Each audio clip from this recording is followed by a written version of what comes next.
Olá, meus irmãos, graça e paz seja convosco. Terça-feira, o título da lição é Jó. Eu acho que já falei para vocês, irmãos, de dois personagens na Bíblia que eu mais aprecio. Primeiro é Jó e depois é Enoque.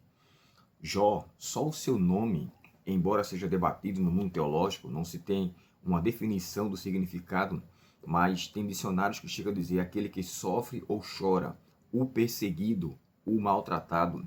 Tem alguma coisa a ver com sofrimento. Agora você pensa o seguinte, se o nome de Jó tem essa significação, e Jó, na verdade, viveu uma vida de muita bonança, a gente não sabe com que idade os males de Jó a ocorrer em sua vida, mas com certeza ele deve ter vivido muito tempo e muito bem, até porque ele tinha 10 filhos. Desses 10 filhos, não se tinha filhos um atrás do outro simultaneamente. Então, pelo menos ali, a gente teria pelo menos uns 10 anos, se fosse um filho por cada ano.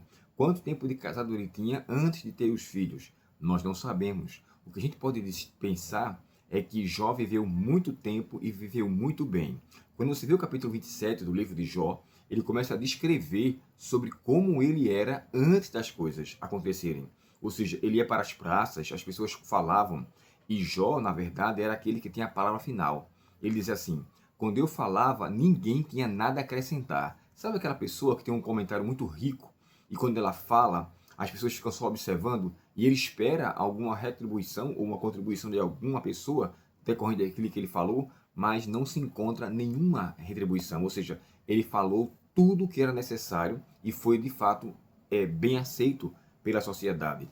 Jó era uma pessoa, irmãos, só para vocês terem uma ideia, ele chega a dizer assim, eu fui os olhos dos cegos, os pés dos coxos, era como, assim, eu era como os olhos dos cegos, ou seja, se vinha alguém cego para ele, saía diante dele com uma esperança, como se estivesse enxergando. Eu começo a definir Jó como um conselheiro por excelência. Era, de fato, um homem de Deus em tudo aquilo que ele fazia.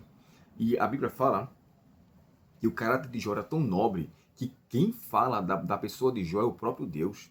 Quando Moisés descreve o livro de Jó, ele fala assim, havia um homem na cidade de Uz, cujo nome era Jó. Aí ele fala, homem íntegro, reto, temente a Deus e se desviava do mal. Essa primeira descrição é Moisés que faz ao escrever o seu livro. Depois, você encontra o próprio Deus falando. Tem visto meu servo Jó? Porque não há na terra ninguém semelhante a ele. Homem íntegro, reto, temente a Deus e que se desvia do mal. E Deus fala isso por mais uma vez depois. Então, assim, olhe a pessoa que Jó era, olhe como Deus o via. Isso para mim é o mais fantástico. Não há na terra ninguém semelhante a ele. Eu passei aqui praticamente quase que 3 minutos falando só sobre algumas pequenas coisas de Jó. Se eu fosse me demorar aqui, irmãos, esse vídeo não ia acabar nem tão cedo. Não é à toa que 42 capítulos para falar sobre a vida de Jó, embora ela se atente mais ao sofrimento e o que ocorre depois disso, o que me chama a atenção é que Jó não fraquejou em nada em sua vida. É tanto que a lição aqui fala de que quando Jó começa a sofrer as calamidades, seus 3 amigos iniciais eles vão até ele.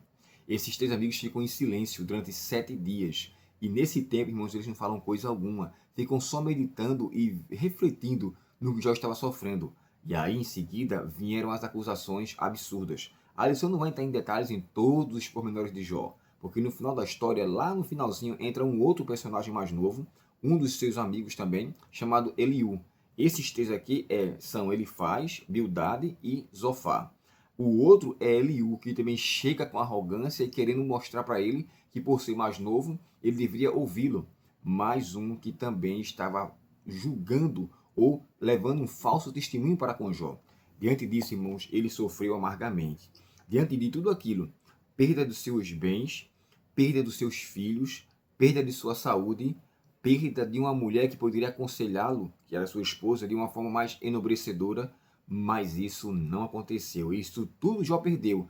O vínculo com seus familiares, ele fala também, agora nenhum dos meus familiares estão comigo. Só ficou agora Jó, a sua fé e o seu Deus. E ainda assim, ele disse, ainda que ele me mate, nele eu confiarei. Eu saí nu do ventre da minha mãe, vou voltar para o mesmo jeito assim. Na visão de Jó, irmãos, ele fala, o Senhor me deu, o Senhor tomou. Essa é uma descrição de Jó, mas a gente sabe que não foi Deus que tomou. Tem até um hino que fala, né? Deus me deu, Deus tomou, bendito seja. O hino faz menção a uma paráfrase de Jó, mas Jó não sabia que não era Deus que não tinha tirado. Então ele usou esse argumento.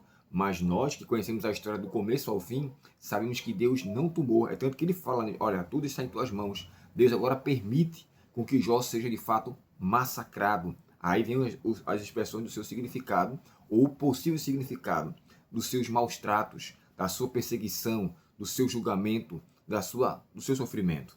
Então tudo aquilo Deus permitiu que Jó passasse, mas para lhe dar algo ainda maior. E uma coisa que é interessante, Deus só permite algo de desastroso em nossas vidas para dar lições aos que estão ao redor, para provar a nossa fé e nos fazer chegar mais perto dele.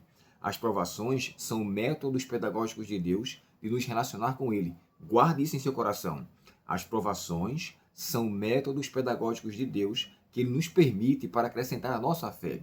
Então, como o próprio Tiago fala, né, capítulo 1, verso 12, tem depois, o bem-aventurados, o passarem por várias provações. Então, aquele que é provado em Cristo, ele é galardoado. Quando Jesus termina as suas bem-aventuranças, uma das finais, ele fala assim, bem-aventurado quando vos perseguirem e dizerem todo o mal contra vós. Alegrai-vos, porque é grande o vosso galardão nos céus, pois assim passaram também os profetas que foram antes de você. Então, diante disso, eu tenho nenhum motivo para desacreditar em Deus ou perder a minha fé. Diante daquilo que ele me deixou, é necessário que agora isso fale mais alto ao meu coração. Jó passou por muitas coisas, mas depois disso, viveu Jó depois disso mais 140 anos. Depois, deixa eu só confirmar aqui com vocês, se é 140 ou é 160 anos. Capítulo 42 do livro de Jó, e o verso, é o último verso, olha só, 140. Depois disso, Jó viveu 140 anos e viu 4 gerações de seus filhos e netos. Então morreu Jó depois de uma vida longa e plena. Viveu mais 140. De quantos que ele já tinha? Nós não sabemos. Há uma descrição que Jó tinha sido contemporâneo de Abraão, ou viveu no mesmo tempo. Então ele viveu aí quase que 200 anos, ou 200 e poucos anos já tinha vivido. Essa é uma suposição que nós podemos conjecturar. Mas diante disso, quando a provação vier, nunca duvide. Eu sei que o meu Redentor vive e ele está comigo aqui. Ainda que aconteça algo, nele eu vou confiar. Não duvide de coisa alguma da parte de Deus. Ele sempre lhe dá aquilo que é o necessário, mesmo em meio às provações. Ainda assim, ele não deve ser ponto de dúvida. Ele está conosco. O Deus de Jacó é o nosso refúgio. Vamos orar? Querido Pai Celestial, obrigado porque na pessoa de Jó nós temos essa esperança. Que possamos nos basear em Tua Palavra e através dessa experiência nos aproximar mais do Senhor. Perdoa nossas faltas, ó Pai, e nos dá um bom dia em Tua presença, em nome de Jesus. Amém. Deus muito te abençoe, tenha um ótimo dia e até o próximo estudo, se Deus quiser. Até logo.